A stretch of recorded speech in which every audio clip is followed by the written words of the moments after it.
Travis, we're here at a lovely home in Gilbert. What are we doing today? Well, today we're going to take a look at what the worst case scenario for landlords is out there. This is an eviction that we just handled for a newly onboarded investor. So let's take a look.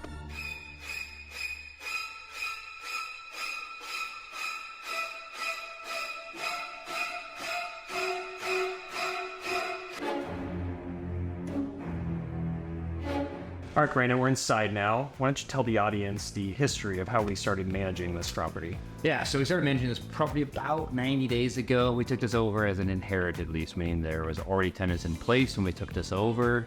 The tenants had been having issues with the HOA. There was a bunch of debris in the front of the property, personal property. They were storing out here. The garage was propped open. You could see inside there a bunch of trash. So the owner had been trying to work with the residents to get these things resolved. They were unsuccessful, so they brought us on to handle the situation. Yeah, and I know when we took it on, the lease was expiring fairly soon, right? So what did we decide to do? We decided the quickest course of action was to send them a non-renewal. So required that they vacate at the end of their lease term, which was on that point about 60 days. So we sent some lease non-compliance notices, but to try to get them to comply sooner, they refused. So again, we went the non-compliance route. Yeah. So the lease expired. They did not move out. So what was our first step then? First step, so they didn't vacate on time. This is called a holdover eviction. So we contacted our attorney and let them know the tenants had not vacated on time.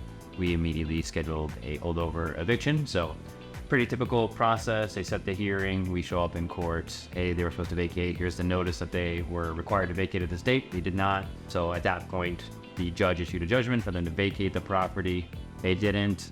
We then had to enforce what's called a writ of restitution. A couple weeks ago at this point, a constable showed up at the property to meet us with a locksmith, remove them from the home. And you can see we're still here.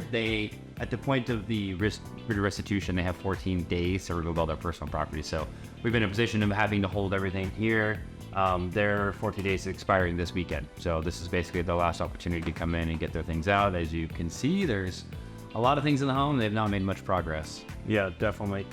Let's take a look around the property and see what we're dealing with. We've moved into the kitchen now, and the first thing you notice is there's no ceiling in the kitchen. What was going on here when we took over? So this got reported as a plumbing leak. So we'd originally dispatched a plumber to see what was going on. When they got out here, they discovered there's the air handler, the AC unit is actually right here, and that was leaking. So we sent an AC company out. They were able to resolve that. Obviously, the secondary damage has not been resolved. We've been trying to schedule with the residents to get a contractor in here to resolve this, hang new drywall, paint it, but they've been cooperative. So yeah, we decided to wait until we got access to the property to take care of everything. And this is straight open to the attic. So all of your cold air in the house is going straight up in the attic. So the AC has probably been running nonstop since this hole was created. So a lot of extra wear and tear on the unit too when you have tenants like this.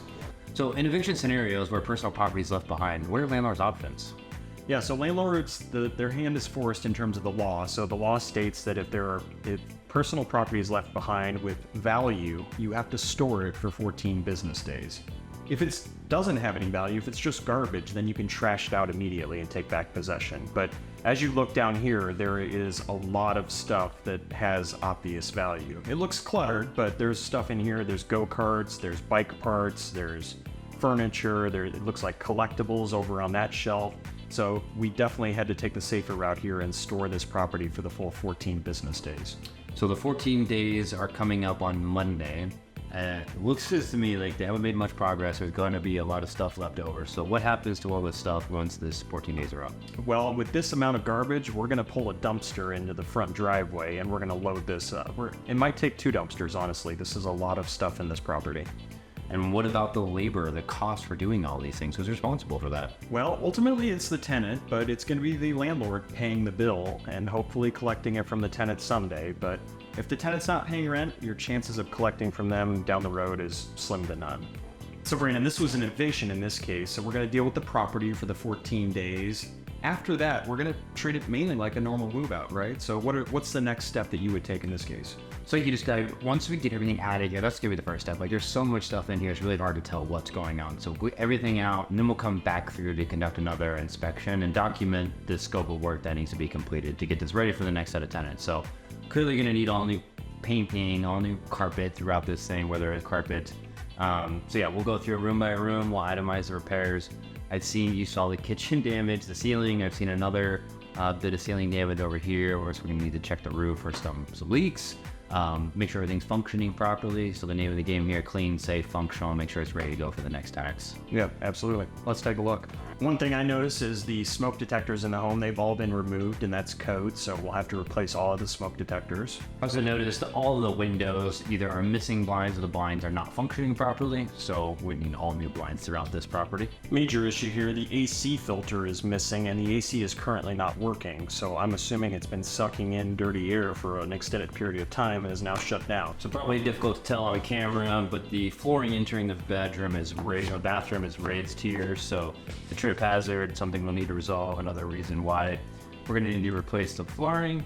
You can see in here, there's a bunch of mismatched tiles, so it looks like they probably had some broken tiles or water damage and they replaced. Also, all of the doors in the home have some sort of hole in it. Significant damage to the front door here. It looks to me like this was likely kicked in at some point, so we're going to replace the entire door jamb and frame here. So the impetus for this eviction started with HOA violations. One of them was rust stains on the driveway, and also the garage door wasn't opening and shutting properly. When we first came out here, it was half up, so we know there's issues with the garage door, so that will all have to be corrected during the turnover.